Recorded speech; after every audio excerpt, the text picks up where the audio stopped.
Hey guys, good morning, good afternoon, good evening. This is Ron again from wahpinas.com. And finally, my order from Shopee from Huawei finally arrived. Um, just arrived today.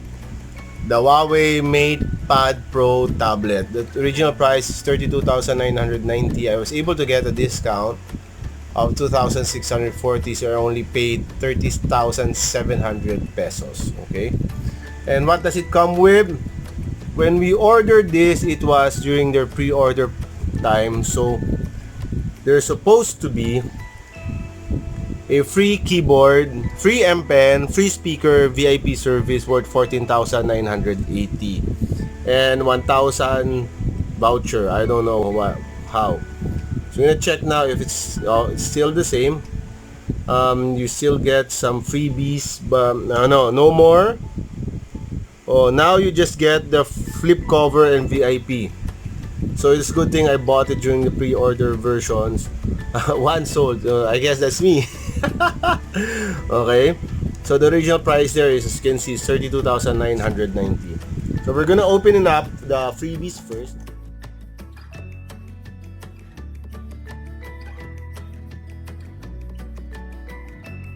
Came from the warehouse, so not sure if it's safe.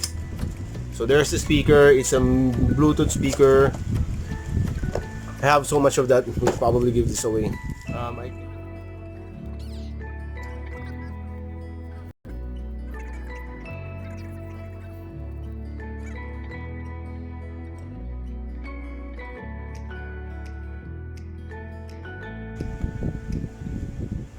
Yeah, okay.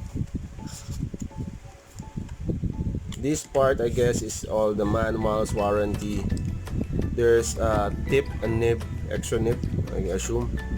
Okay, so we're gonna put it back. I don't want to lose the nib or the tip of the pen. Might not be able to buy one easily, so I'm gonna put it back. Okay. And there's the pen itself.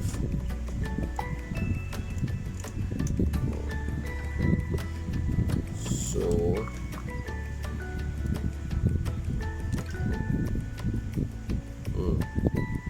okay, so that's the pen. We'll show you the rest later. We're gonna close it up and put it away. Now we're gonna open the main package.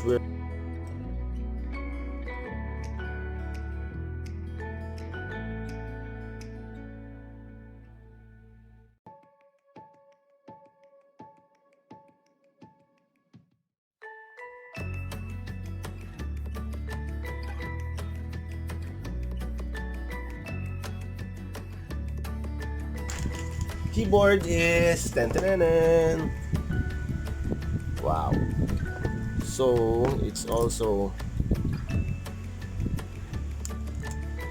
looks like I'm gonna have to edit this video a couple of times to speed up some of the parts. So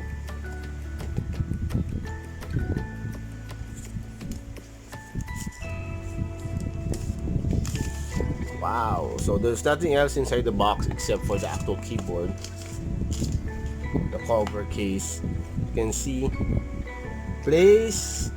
Alright, there's something here. Okay, can I show you? Okay, place the area of the NFC sensor of your phone against the signal icon on the keyboard to achieve seamless multi-screen collaboration between your phone and tablet. Okay, so you can sync your phone to your tablet. Okay, so I assume it's like that. But how is it supposed to stand? How is it supposed to use it, right? When the tablet is there. Okay, so there's something in here.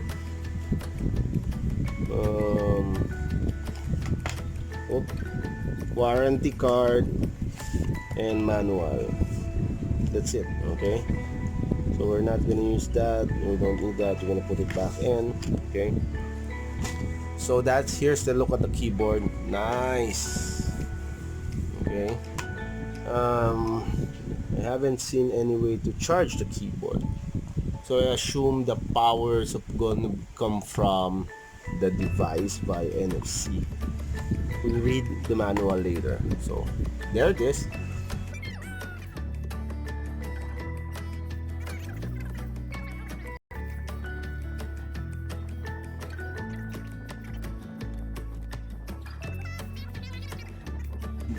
Okay.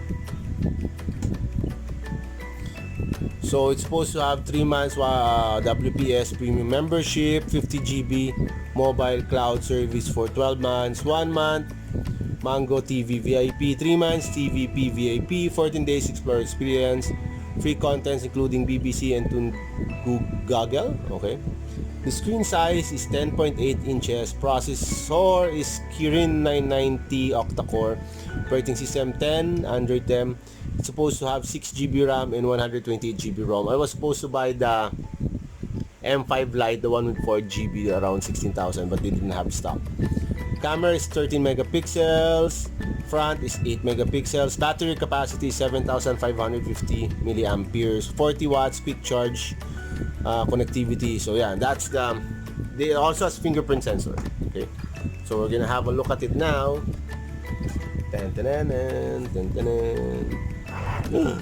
Oh my god. Okay. So we'll put the device away first. That's there. So it comes with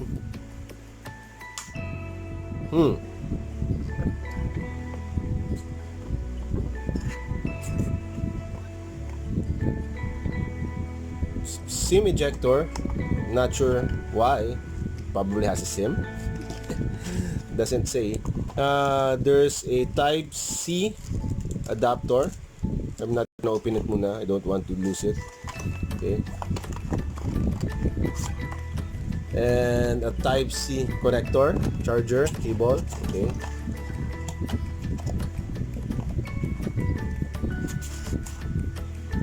And this is what I assume is the wall plug. Yes. Ooh. Okay, I can't read, so I'm not gonna bother trying. Okay, so we're gonna remove the box right now. Okay, and put back the tablet on top of the. So as you can see, there's a tablet. It says, it has SIM capability, nano SIM. Okay? So don't cut down. Sabi, don't cut. Okay. Woohoo! Like the color. Okay. Nice. Almost zero bezels, no? The bezel is so thin. Power button is on the left side. May laway. Volume buttons are here on the top. There's small pinholes on the top also. I guess I don't know what's that for. And there's power. Okay.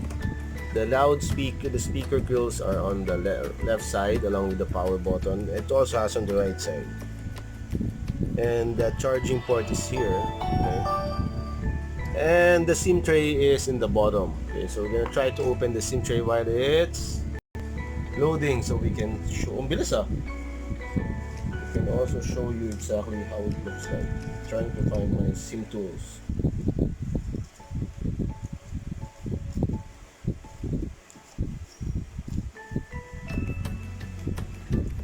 Okay, here's a SIM tool. Get started. Philippines is not in the list.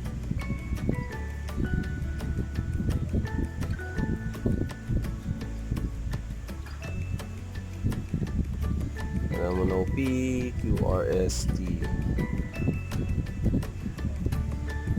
Philippines. Next. Okay, wait.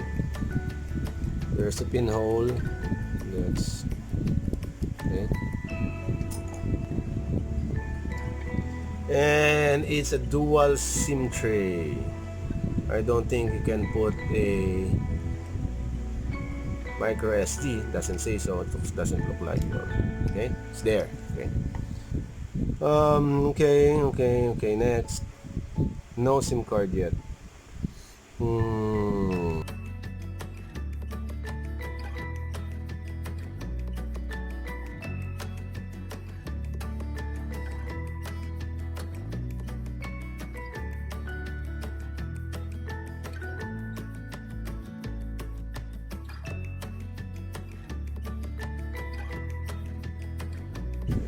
So there it is. Okay, this is supposed to have 128 GB of ROM, internal memory. Okay, so we're gonna try to show it. 128 GB, 13.76 of it is used already. Okay, as you can see, Huawei Matepad Pro, build number 10.0.1.172. EMUI version is 10.001, Android version 10. Okay, says there's 6 GB of RAM. Resolution is 10560 by 1600. Okay, internal storage available is 114 GB. Wow. Okay. Camera. Okay, I know. Yeah.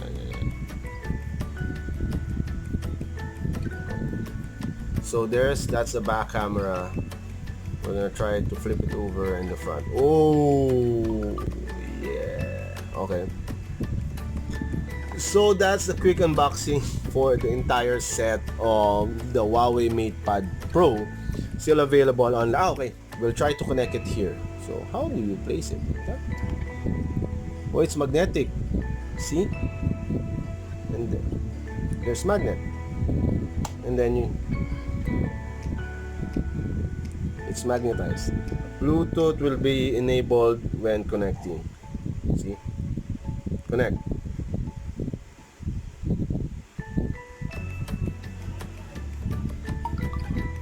So according to the device, it's already connected to via the Bluetooth. So we're gonna try it out. Okay, notepad new.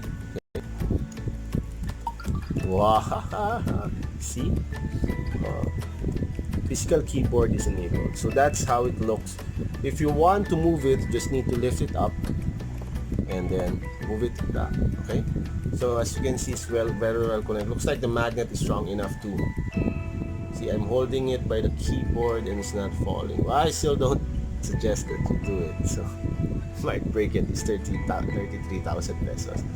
If you're asking how I got the discount from Shopee, I used the code Gadget Zone 8, which gave me 8% discount during the purchase. Okay, so that's it for the quick unboxing, which is not so quick, for the Huawei Matepad Pro, which I was so in love, because my PC is already so slow. So and it's big. See, it's this big. Can you see it's how big it is? I think it's 15 or 17 inch. See, I think it's about 15 or 17 inches. Okay, so that's it, guys. Thanks for watching. Wait, let's try to close it. Yeah, there it is. Oh, when you open it, it turns on by itself. Oh, close it, turn off. Turn on, turn off. Okay, guys. Thanks, guys. Bye.